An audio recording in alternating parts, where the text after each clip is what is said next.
नमस्कार, स्वागत है आपका गोल्डन शॉपिंग में। दिवाली है, धूमधाम से मनाइए, तैयार होके आइए। यानी दिवाली के इस मौके पर हम आपको किस तरह से गोल्डन शॉपिंग की तैयारी करनी है, तो अगले आधे घंटे तक हम आज ये बताने वाले हैं।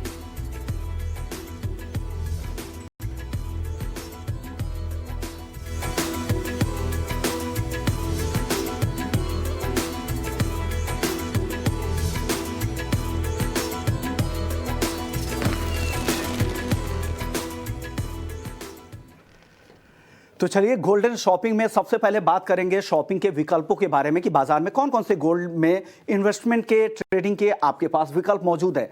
सबसे पहला जो विकल्प है और सबसे पॉपुलर विकल्प है वो हाजिर में स्पॉट बाइंग जो होती है, चाहे वो ज्वेलरी की हो, सिक्के की हो, गोल्ड बार हो, चाहे वो आप गोल्ड की मूर्तियां खरीदते हैं, तो ये एक पहला विकल्प हो गया जो आप हाजिर में जाकर खरीदते हैं। दूसरा विकल्प डिजिटल गोल्ड, ऑनलाइन खरीद बिक्री, रख रखाव की चिंता नहीं, ₹1 के मिनिमम इन्वेस्टमेंट भी आप यहां पर कर सकते हैं।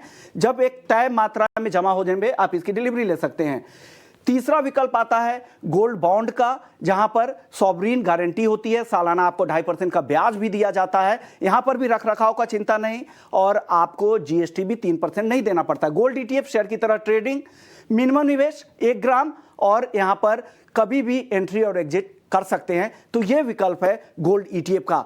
आखिरी विकल्प और जो है वो है गोल्ड का फ्यूचर और ऑप्शंस का, जहां पर अगर आप गोल्ड के फ्यूचर ऑप्शंस में ट्रेड करते हैं, आपको लग रहा है कि आपको गोल्ड डिलीवरी लेनी है, तो अपने ब्रोकर्स को आप इंस्ट्रक्शन दें, वो आपके घर पर सोना डिलीवर हो जाएगा, जहां पर प्योरिटी की कोई चिंता आपको करनी नहीं है, क्योंकि एलबीएमए, लंदन बुलियन मार्केट एसोसिएशन और साथ ही एमसीएक्स अप्रूव्ड ज्वेलर से वो आपको डिलीवरी की जाएगी। अब चांदी में क्या विकल्प है आपके पास? चांदी के शॉपिंग के विकल्प कौन कौन से हैं? फिजिकल चांदी जो आप खरीदते हैं, चांदी का रेंज वैसे काफी बड़ा है। ज्वेलरी की खरीदारी तो आप करते हैं, इसके अलावा सिक्के, बार, डेकोरेटिव आइटम्स, किचन वेयर, तमाम तरह के रेंज यहां पर चांदी में मौजूद है। चांदी के दूसरे विकल्प की अगर बात करें तो यहां पर भी डिजिटल सिल्वर, आप ऑनलाइन खरीद बिक्री करते हैं, ऑनलाइन भी ऑर्डर कर सकते हैं, यहां पर भी आपको कोई चिंता करने की बात नहीं है। प्योर सोना 24 कैरेट की चांदी आपको यहां पर डिलीवर की जाती है। तीसरे विकल्प की बात करें तो सिल्वर ईटीएफ, 2 साल से इसकी ट्रेडिंग हो रही है, डीमैट होना चाहिए और यहां पर भी आराम से ऑनलाइन कभी भी खरीद बिक्री आप कर सकते हैं। चौथा विकल्प है सिल्वर का फ्यूचर और ऑप्शंस, यहां पर भी डिलीवरी का ऑप्शंस आपके पास मौजूद होता है। लेकिन शॉपिंग आप करने जाते हैं तो आपको प्योरिटी को लेकर काफी चिंता रहती हो, तो प्योरिटी के बारे में भी बता दें कि किस ग्रेड का सोना आपको खरीदना चाहिए। तो सबसे पहले जो सबसे पॉपुलर है वो है 22 कैरेट, जहां पर 91.6% सोना रहेगा, बाकी अन्य मेटल की मिक्सिंग रहेगी। 24 कैरेट में 99.9 सबसे प्योर सोना होगा। 18 कैरेट में 75% सोना, 25% बाकी मेटल्स, कॉपर या चांदी की मिक्सिंग रहती है। 14 कैरेट में 58.5% रात में सोना रहेगा, बाकी अन्य मेटल्स की मिक्सिंग होगी। ये गणित क्या है, ये कैरेट निकालने का गणित क्या है वो भी आपको बता देता हूं। आप 1 कैरेट गोल्ड का मतलब होता है कि 1 में 24 से आप डिवाइड कर लीजिए, उतनी ही शुद्धता सोने की हो जाएगी। अब देखिए 22 कैरेट सबसे ज्यादा ज्वेलरी इसी की बनती है, तो 22 को 24 से डिवाइड कर दीजिए, 100 से मल्टीप्लाई कीजिए तो निकल जाएगा 91.6% इसमें शुद्धता है। तो सोने की जो शुद्धता निकालने का जो गणित है ना, अब ये होता है। अब HUID की बात कर लेते हैं कि HUID क्या होता है, क्यों है ये जरूरी। HUID यानी hallmark unique identification number, 6 digit का ये अल्फा न्यूमेरिक नंबर रहता है, जिसके आप BIS केयर ऐप के जरिए आप अपनी इसकी प्योरिटी की पूरी जांच कर सकते हैं। तो एक बढ़िया चीज है। चलिए, लेकिन आप खरीदारी जब करते हैं तो आपके मन में यह भी रहता है कि क्या भाव आगे किस तरह के होंगे, क्या मैं सही भाव पर खरीदारी कर रहा हूं कि नहीं। तो इसलिए ET Now स्वदेश ने एक महापोल किया है सोने और चांदी को लेकर। अगले 1 साल तक सोना कहां तक जा सकता है और चांदी कहां तक जा सकती है। सोना निर्मल बैंक को लगता है कि 69,000 रुपए अगले साल तक, दिवाली तक जा सकते हैं। ये ऊपर का लेवल है, हो सकता है कि बीच में करेक्शन भी आपको दिखे। केडिया कमोडिटी 68,000, 5 पैसा कैपिटल 67,000 और एसएमसी ग्लोबल को लगता है कि 66,000 सोना हो सकता है। कुछ और ब्रोकरेज हाउसेस की अगर बात करें तो उनको भी लग रहा है कि 65,000 से के आसपास कोटक सिक्योरिटीज, मोतीलाल ओसवाल और ट्रेडवुड सिक्योरिटीज को भी लगता है। हालांकि कुछ ब्रोकरेज हाउसेस ऐसे भी हैं जिनका टारगेट थोड़ा कम है, यानी 63,000 से 64,000 के बीच में। यानी 10 बड़े ब्रोकरेज हाउसेस को हमने शॉर्टलिस्ट किया और उनकी राय दिखाई। अब चांदी पे चलते हैं कि चांदी को लेकर उनकी राय अगले 1 साल तक के लिए क्या है।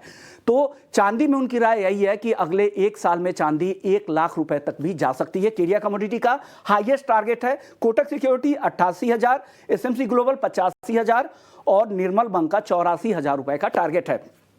बाकी ब्रोकरेज हाउसेस को अगर देखें तो उनके भी टारगेट 80 से ऊपर ही हैं। ट्रेडबुल सिक्योरिटी सबसे कम टारगेट है, बाकी 82-83 हजार, यानी 80,000 से 1 लाख तक का चांदी का टारगेट है और सोने का टारगेट है 63,000 से 69,000 का। चलिए अब अपने मेहमानों को भी जोड़ लेते हैं गोल्डन शॉपिंग में। शॉपिंग के बारे में उनसे तो बात करेंगे ही, लेकिन सबसे पहले हम बात कर लेते हैं अगर वो कोई शॉपिंग करने जा रहा है तो भाव उनके लिए कैसा है, कितना अट्रैक्टिव है, किस भाव पे एंट्री करे और अगले 1 साल तक क्या रेंज रहेगा। सबसे पहले आशीष पेटे जी आपके पास आएंगे, क्या लग रहा है अगले 1 साल में सोना और चांदी कहां तक जा सकती है, आपका टारगेट क्या है और क्या सलाह देंगे और ऐसे कौन से ट्रिगर हो। आशीष जी आपके पास आएंगे, उससे पहले सैम आपसे ही पूछ लेते हैं। सैम आपको क्या लग रहा है, आपका टारगेट गोल्ड और सिल्वर का क्या है अगले 1 साल के लिए? देखिए, सोना जो पिछले साल 50,000 का था, अभी इस साल 20% सोना बढ़ा है और सोने की ग्रोथ हर साल 8 से 10% रहती है। जो 2-3 साल नहीं बढ़ता है सोना तो एक साथ 20 से 30% बढ़ जाता है। आने वाले टाइम के अंदर वापस सोना, अभी जिस तरीके से जियोपॉलिटिकल टेंशन्स हो रही हैं, पहले हमारी बात होती है कि कभी सीज फायर हो जाएगा, ग्राउंड इन्वेजन होती है, सो ये सब चीज़ों से कभी सोना बढ़ता है और जैसे सीज फायर होता है तभी घटता है। कल हमने देखा जैसे ड्रोन्स का अटैक हुआ, सब हुआ तो सोना फिर से 300 रुपया बढ़ गया।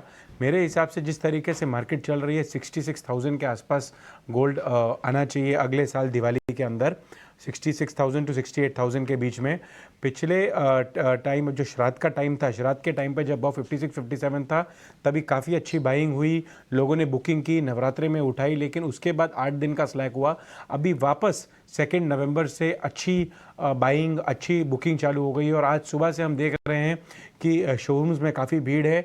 12:30 बजे का मुहूर्त है आज का, जो कल 1:30 बजे तक चलेगा और संडे तक भी चलेगा। सो मुझे लगता है कि ये जो 3 दिन हैं ज्वेलर्स को काफ़ी अच्छे मिलेंगे और बायर्स को, जो एंड कंज्यूमर्स हैं, उनको भी आज सैटरडे का जो वीकेंड है, संडे का जो वीकेंड है, वो पूरा मिलेगा और अच्छी बाइंग इन 3 दिनों के अंदर होगी। और आज का अकेले का दिन धनतेरस का नाम माना जाए, तीनों दिन, कल का दिन 1:30 बजे तक तो मुहूर्त है ही, लेकिन दिवाली के दिन तक इसको मुहूर्त मान के सब लोग अपनी बाइंग करें। अच्छा रेट है, आने वाले समय के अंदर बढ़ेगा। दिसंबर में बीच में कभी मंदी आ सकती है भाव में, लेकिन ओवरऑल ये जो पूरा ईयर है आने वाला, इसके अंदर रेट्स आगे आने वाले टाइम के अंदर स्लोली बढ़ते रहेंगे। यानी आने वाले समय में ये तेजी आगे भी जारी रहेगी। खरीदारी का अच्छा समय है, मुहूर्त भी अच्छा है। मनोज जी आपको क्या लग रहा है, अगर कोई यहाँ पे खरीदता है तो क्या टारगेट ध्यान रखे? भाव की मैं बात सबसे पहले इसलिए कर रहा हूं ताकि कोई भी खरीदार जानना चाहता है कि आगे भाव क्या होगा, हमेशा मन में रहता है गोल्ड और सिल्वर की बात आती है। तो अगले 1 साल के लिए आपका टारगेट क्या है, फिर बाकी ट्रेंड पर भी बात करेंगे। नमस्कार। देखिए, जैसा मेरा सोच है कि गोल्ड अभी डाउनफॉल बहुत ज्यादा संभव नहीं है। यहाँ से अगर डॉलर टर्म्स में देखें तो यहाँ से कभी भी 60, 70, 80 डॉलर नीचे एक बार जा सकता है, लेकिन ऊपर की जो है गुंजाइश बहुत ज्यादा है। तो मेरा ऐसा सोच है कि अगले साल कहीं भी गोल्ड आपको 67, 68,000 तक भी दिख सकता है, लेकिन एवरेजली 64, 65,000 के आसपास आपको अगले दिवाली पे दिखेगा। ये बात भी मैं मानता हूं कि जब भी ये वॉर थोड़ा सा रुकेगा तो गोल्ड एक बार थोड़ा को नीचे आ सकता है, लेकिन फिर वापस ये पिकअप ले लेगा। और इस हिसाब से मुझे लगता है कि आज का जो रेट है, जो लॉन्ग टर्म बायर्स हैं, उनके लिए इन्वेस्टमेंट का सही टाइम है। और अगला 2-3 दिन धनतेरस की तरह मनाया जा रहा है, तो this is the right time to buy the gold. और आप 1 साल में आप 64-65 हजार का भाव वापस देख सकते हैं। यानी आपको लग रहा है कि यहाँ से हो सकता है कि कुछ करेक्शन भी आपको देखने को मिले, लेकिन जो अगली दिवाली है ना, वहाँ ऊपर का जो रेंज आपको दिखेगा अगले 1 साल में वो 64-65 हजार का दिखेगा। ज़्यादातर कंसेंसस यही बनकर निकल कर आ रहा है। चलिए अब शॉपिंग की हम बात कर रहे हैं तो अलग अलग विकल्पों की हम बात कर रहे हैं। एक्सचेंज पर भी काफ़ी प्रोडक्ट है। हमारे साथ शिवांशु मेहता जी भी हैं, जहां पर गोल्ड डिलीवरी के भी विकल्प होते हैं। शिवांशु जी, गोल्ड पेटल एक काफ़ी अच्छा कॉन्ट्रैक्ट है और आम लोगों की उसमें काफ़ी दिलचस्पी भी होती है। उस कॉन्ट्रैक्ट के बारे में थोड़ा बताइए और डिलीवरी की क्या प्रक्रिया होती है, कॉस्टिंग क्या होती है, उसके बारे में थोड़ा डिटेल आप दें।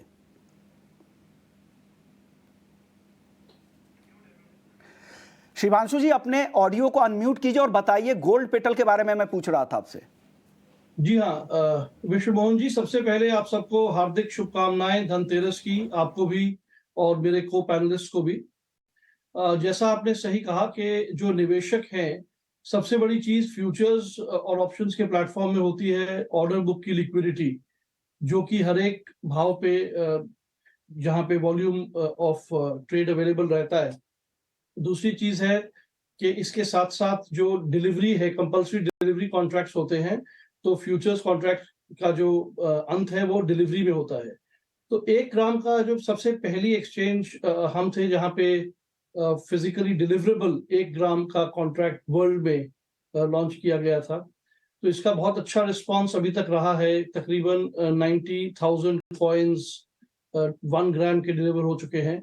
हमारे जितने भी कॉन्ट्रैक्ट्स हैं, 1 ग्राम हो चाहे 8 ग्राम कॉइन हो, 100 ग्राम हो या 1 किलोग्राम हो, सभी को आप एक एसआईपी की तरह उसके अंदर निवेश कर सकते हैं। पारदर्शिता रहती है, ट्रांसपेरेंसी प्राइसेस की रहती है। डीमैट में उसे होल्ड किया जा सकता है, एक्यूमुलेट किया जा सकता है और अंत में चाहे तो फिजिकली उसे वॉल्ट से डिलीवर किया जा सकता है।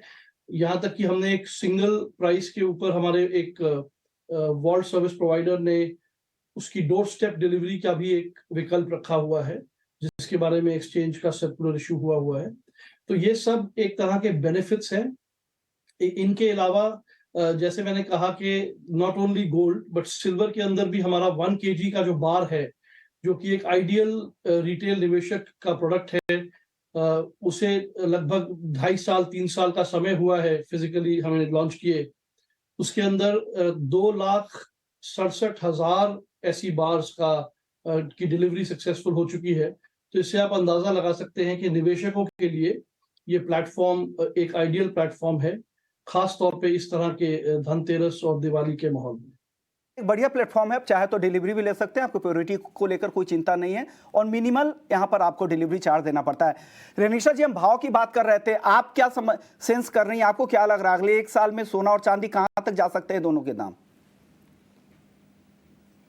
जी विष्णु जी, मुझे लगता है कि जिस तरह से दिखा है कि गोल्ड की प्राइसेस ने हमें 20% लास्ट ईयर रिटर्न दिया है, सिल्वर ने 25% का रिटर्न दिया है एंड एवरेज आप 20-25 सालों की देखें, सीएजीआर रिटर्न जो गोल्ड एंड सिल्वर में रहा है लगभग 11% जितना रहा है।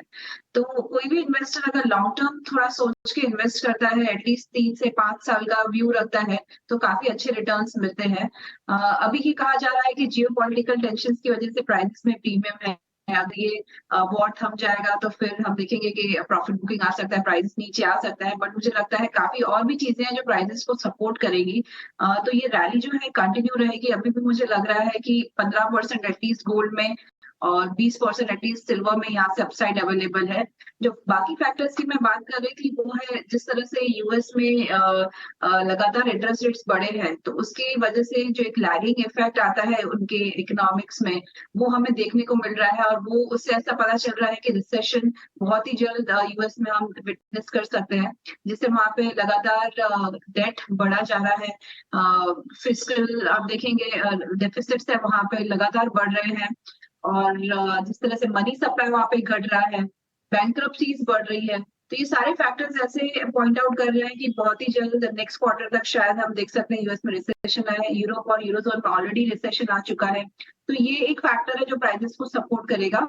सेकेंडली आप देखेंगे तो सेंट्रल बैंक डिमांड जो है गोल्ड की काफी स्ट्रांग है। लास्ट ईयर रिकॉर्ड बाइंग हमने देखी थी, इस साल भी 9 महीनों में 800 टन जितना ऑलरेडी वो खरीद चुके हैं, तो ये कंटिन्यू रहेगी। और जो स्टांस रहेगा, जो इम्पोर्टेंट फैक्टर है, इतना इंटरेस्ट रेट बढ़ाने के बाद अभी वो पॉज करेंगे या फिर इंटरेस्ट रेट को कट करेंगे, तो ये भी एक सपोर्टिंग फैक्टर है। तो सारे फंडामेंटल्स जो है वो काफी स्ट्रांग है।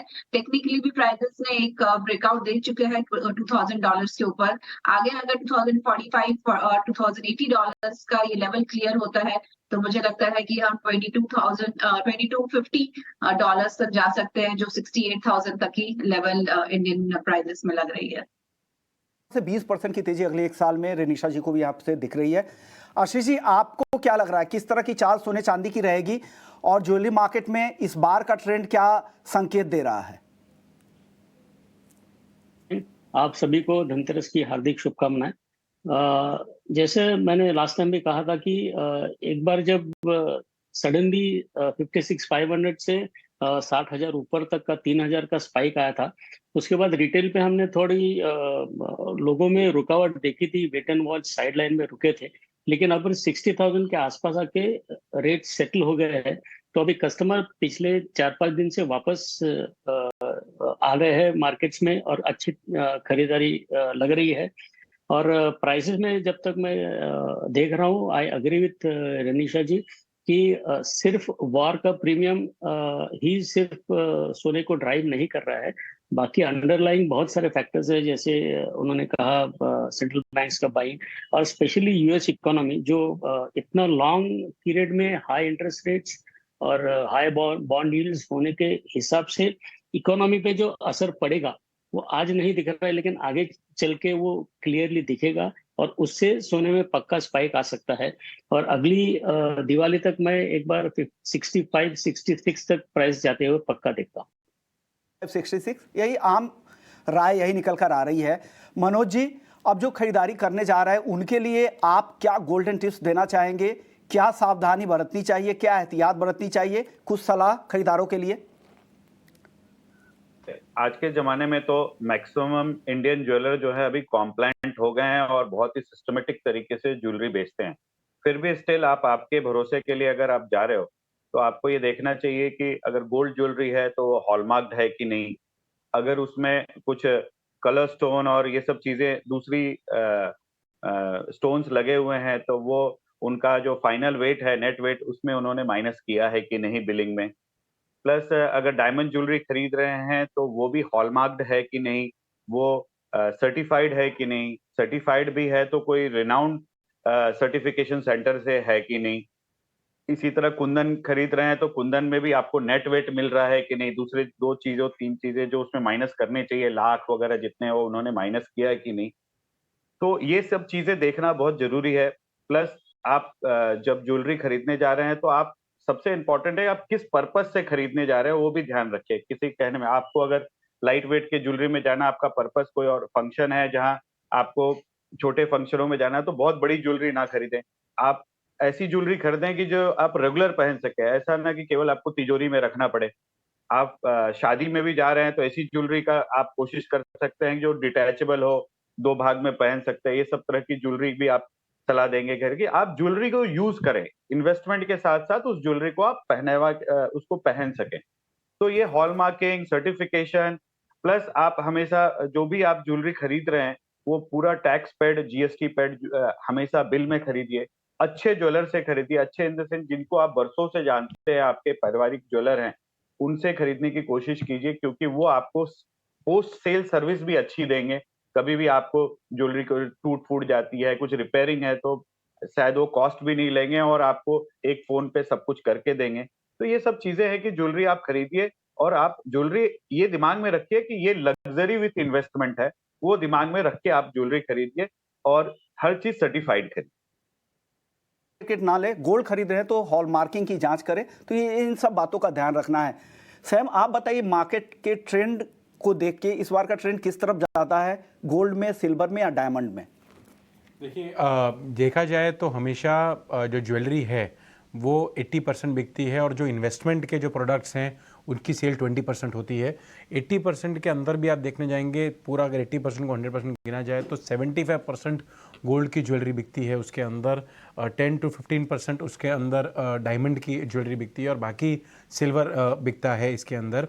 और जो ज्वेलरी है उसके अंदर भी अभी जैसे आने वाले टाइम के अंदर शादियों का सीज़न आ रहा है तो बड़ी ब्राइडल ज्वेलरी हो गई, वो ख़रीदते हैं लोग। जैसे घर के जितने मेंबर्स हैं, जो ब्राइड है उसके फैमिली मेंबर्स हैं और जो मिलेनियल्स हैं, जो यूथ है, वो आप देखेंगे चेन्स हो गए, छोटे इयरिंग्स हो गए, राजकोट के इयरिंग्स हो गए, छोटे पेंडेंट्स हो गए, ये सब खरीदते हैं। और ऐसा भी होता है जो कॉइन्स होते हैं वो आगे जाके अगर हमको अपना गोल्ड रेट्स, जैसे अभी 61,000 62,000 के गोल्ड रेट्स चल रहे हैं, लोगों ने सिक्के बाय किए, गोल्ड बार्स बाय की, उसके बाद उसको एक्सचेंज करके आने वाले टाइम के अंदर 1 साल 1.5 साल के अंदर उसको हेज करके ज्वेलरी के अंदर भी कन्वर्ट किया जा सकता है। सो ये सोच से ही कंज्यूमर खरीदता है। और ज्वेलरी के अंदर एक और फ़ायदा है कि इतने सालों से अगर कोई भी ट्रेंड चेंज हो जाता है ज्वेलरी के अंदर तो उसे ज्वेलर के पास जाके एक्सचेंज करके आप नए डिज़ाइंस के अंदर भी उसे कन्वर्ट किया जा सकता है, जिससे मेकिंग का लॉस होता है। लेकिन मेकिंग के लॉस से ज़्यादा जो अप्रिसिएशन गोल्ड के रेट्स का फ़ायदा होता है, उससे हमेशा जब मॉडर्न वुमेन ज्वेलरी पहनती है वो हमेशा अपनी ज्वेलरी को अपग्रेड कर सकती है नए डिज़ाइन के अंदर, नए ट्रेंड्स के अंदर। और धनतेरस का टाइम इसके लिए बहुत परफेक्ट है। यानी जो मेकिंग चार्ज का जो आपको जब रीसेल पे जाते होंगे तो जो नुकसान होता है वो आपको जो प्राइस में एप्रिसिएशन आता है उससे भरपाई हो जाती है। अब चांदी की बात कर लेते हैं। आशीष जी, चांदी का रेंज काफ़ी बड़ा है, प्योरिटी को लेकर काफ़ी बार सवाल उठते हैं, खास करके छोटे शहरों में। क्या लग रहा है चांदी के खरीदारियों के लिए आप क्या सलाह देंगे? आप सही कहते हो, प्योरिटी के लिए बहुत सारे कंफ्यूजन है लोगों में, और रिटेल जो कस्टमर है उसको उसमें समझ नहीं आता है। तो मैं यही कहूँगा कि जो ऐसे ज्वेलर्स के पास जाइए जिसको आप पहचानते बरसों से है, और वो आपको बाय बैक गारंटी देता है या आपको एक्सचेंज के लिए स्पेसिफिक गारंटी देता है, उसी के पास जाइए। दूसरा, अभी धीरे धीरे सिल्वर का हॉलमार्किंग भी शुरू हो गया है, तो एक बार इंसिस्ट कीजिए कि सिल्वर का हॉलमार्क किया हुआ माल अगर मिलता है तो वो लीजिए, ताकि आपको भरोसा होगा कि क्या प्योरिटी का आप माल लेते हो। लेकिन अनफॉर्चुनेटली इंडिया में हॉलमार्किंग सेंटर्स इतने सिल्वर के बहुत ज़्यादा नहीं है, तो इसलिए हॉलमार्क सिल्वर मिलने के विकल्प आज कम है, लेकिन धीरे धीरे अगले 3-4 सालों में बढ़ जाएंगे। और धनतेरस के लिए स्पेसिफिकली लोग जाके चांदी के सिक्के या चांदी की चीजें लेते हैं, ताकि इससे घर में समृद्धि आती। तो चांदी के लिए विकल्प अच्छा है, लेकिन हॉलमार्किंग जहां जहां पे मिलता है वहां पे आपको लेना चाहिए। हॉल मार्किंग के लिए आप कह भी सकते हैं ज्वेलर से कि हमें हॉल मार्किंग वाली ही चांदी चाहिए, तो वो देते हैं। जितने भी बड़े ज्वेलर हैं वो हॉल मार्क करके आपको चांदी भी देंगे। अब बात कर लेते हैं डायमंड की। मनोज जी, डायमंड में किस तरह के सर्टिफिकेशन की सबसे ज़्यादा ज़रूरत होती है? कौन कौन से सर्टिफिकेट देखने चाहिए? क्योंकि लैब के आने के बाद लोगों में काफ़ी कन्फ्यूज़न होता है। छोटे शहरों में पता भी नहीं लगता, लैब के नाम पर लैब मिल जाता है उनको नेचुरल की जगह पे। क्या तो उन्हें कौन कौन से सर्टिफिकेट देखने चाहिए और क्या क्या देखे बिल में जब डायमंड खरीदें? तो देखिए, जब आप डायमंड खरीदते हो तो एक तो सर्टिफाइड होनी चाहिए, और जो सर्टिफाइड है सर्टिफिकेट के ऊपर नेचुरल डायमंड करके लिखा होना चाहिए। अगर वो नेचुरल डायमंड है तो उसके ऊपर जरूर लिखा होगा। उसके ऊपर गोल्ड वेट के साथ साथ डायमंड वेट लिखा होता है। वो डायमंड वेट जो है आपके ज्वेलरी पे भी लिखा होता है। और जब आप वो गूगल पे जाके वो सर्टिफिकेट नंबर डालेंगे तो उसका डिटेल जो है आपके स्क्रीन पे आ जाएगा कि ये सर्टिफाइड है। बहुत सारे सर्टिफिकेशन सेंटर है, मैं नाम किसी एक का नहीं लेना चाहूंगा, लेकिन इंडिया में 3-4 काफी रिनाउंड हैं, समझे, जो सर्टिफिकेशन करते हैं। आप ऐसे ही सर्टिफिकेट लीजिए जो वर्ल्ड में कहीं भी उसको आप देके एक्सचेंज कर सकते हैं, या वर्ल्ड में कहीं भी उसकी वैल्यू हो। जो ग्लोबली मान्यता प्राप्त सर्टिफिकेशन सेंटर है उससे ही सर्टिफाइड लेवें। और ये चीज और बहुत ध्यान रखने की जरूरत है कि जब आप ज्वेलरी खरीद रहे हैं तो डायमंड वेट भी उसमें से, अब ज्यादातर ज्वेलर करके ही देते हैं, लेकिन वो कम करके दिया जाए। नेट वेट होना चाहिए, और नेट वेट के ऊपर आपको प्राइस देना चाहिए। ओके रनीशा जी, अब कोई ऑनलाइन अगर जो कोई गोल्ड खरीद रहा है तो उनके लिए क्या सलाह देंगे? 30 सेकंड में जवाब दीजिएगा। किसी को भी मैं सलाह दूंगी, अगर आप गोल्ड में इन्वेस्टमेंट करना चाहते हैं तो 50% आप फिजिकल लीजिए and 50% it should be in digital form. तो डिजिटल फॉर्म में आपके पास चीजें हैं, एक तो आप डिजिटल गोल्ड खरीद सकते हैं, दूसरा है गोल्ड के ETFs खरीद सकते हैं, और तीसरा है गोल्ड के सॉवरेन बॉन्ड्स खरीद सकते हैं। सबसे इजी मेथड रहता है डिजिटल गोल्ड, जहाँ पे आपको सिर्फ इंटरनेट कनेक्शन और मोबाइल बैंकिंग चाहिए, और एज लो एज 1 रुपीज से आप इन्वेस्टमेंट स्टार्ट कर सकते हैं। ये आखिरी सवाल आपसे मैं लेना चाह रहा हूं। डिलीवरी के जो आपकी जो प्रक्रिया होती है वो तो हम ब्रोकर्स को दे देंगे इंस्ट्रक्शंस, लेकिन डिलीवरी का कॉस्ट क्या रहता होगा? गोल्ड डिलीवरी में कितना कॉस्ट आता है, सिल्वर डिलीवरी में कितना? 30 सेकंड में सर जवाब दीजिएगा। देखिए, गोल्ड और सिल्वर में अलग से डिलीवरी के जो चार्जेस होते हैं, वो तो जो स्टोरेज एंड हैंडलिंग चार्जेस हैं वो वन टाइम 200 रुपीज के करीब होते हैं। उससे that is absolutely nominal in nature. And more importantly, आप इसको अगर आप वॉल्ट में रखते हैं तो आपके अकाउंट के अंदर, डीमैट अकाउंट में ये चीज स्टोर्ड रहती है, तो उसके जो चार्जेस हैं वो एब्सोल्युटली नॉमिनल है। 35 रुपीज पर डे जो सेटलमेंट डेट होती है पर किलोग्राम रहता है इसके अंदर। और जी हाँ, और छोटे कॉइन्स वगैरह पे तो बेसिकली नील के बराबर चार्जेस रहते हैं। ओके, शुक्रिया शिवांशु जी पूरी डिटेल्स बताने के लिए। मनोज जी आपका भी बहुत बहुत शुक्रिया। सैम आपका भी बहुत शुक्रिया, आप आए हमारे स्टूडियो में। रेनिशा जी और साथ ही आशीष जी आपका भी बहुत बहुत शुक्रिया। तो गोल्डन शॉपिंग में फिलहाल इतना ही, लेकिन बाकी खबरों के लिए आप बने रहिए ET Now स्वदेश के लिए। लेकिन दिवाली है, जोर शोर से मनाइए और तैयार होकर आइए।